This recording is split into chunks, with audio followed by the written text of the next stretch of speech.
investigation. Headlines were made by the FBI just a few weeks ago when they thwarted an attempted terror attack on the New York Federal Reserve. Tonight, Ben's investigating the part of these FBI stings that you haven't heard about, how the arrests are actually made, and whether we are really safer as a result. This is a reality check you won't see anywhere else.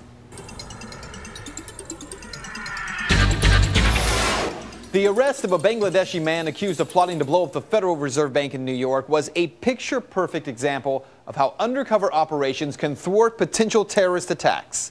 At least that's the claim of law enforcement. But is it true? Here's the backstory.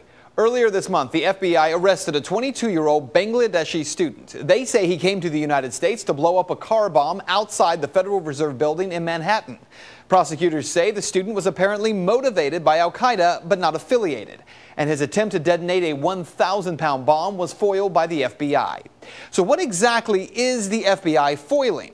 An investigation by Mother Jones and the Investigative Reporting Program at the University of California, Berkeley took a look at the prosecutions of 508 terrorism defendants since 9/11.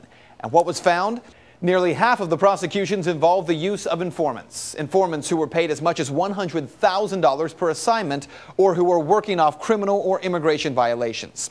FBI sting operations resulted in prosecutions against 158 defendants. But of that total, 49 defendants participated in plots that were led by, yes, led by an FBI operative instigating terrorist action.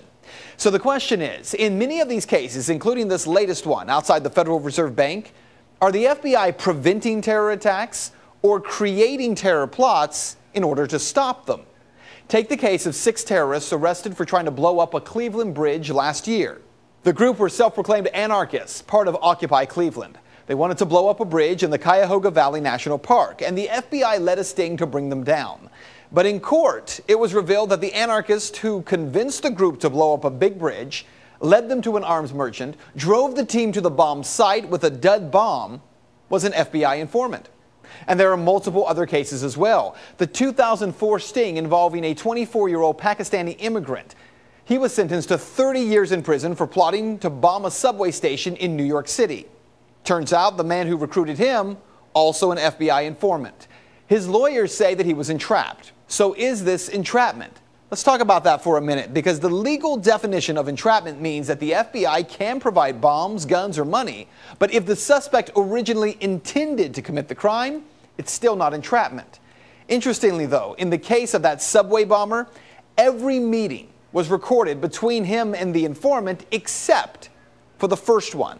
In fact, many of these FBI sting cases, key encounters between the informant and the target are not recorded.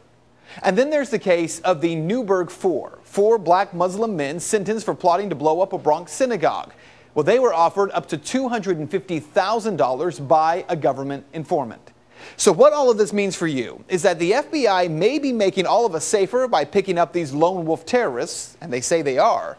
But in the case of the Newburgh Four, well, the judge in that case, even after giving 3 of the 4 defendants 25 years in prison, was very clear, stating, quote, "Nothing any of these men did was the product of any independent motivation on their parts." She went on to say it is beyond question that the government created the crime here. And that is Reality Check. You can find the sources for the story posted on our website at fox19.com. And if you'd like to make your voice heard on the story, head over to Ben's Facebook page. You can find it by searching Ben Swan. Well, the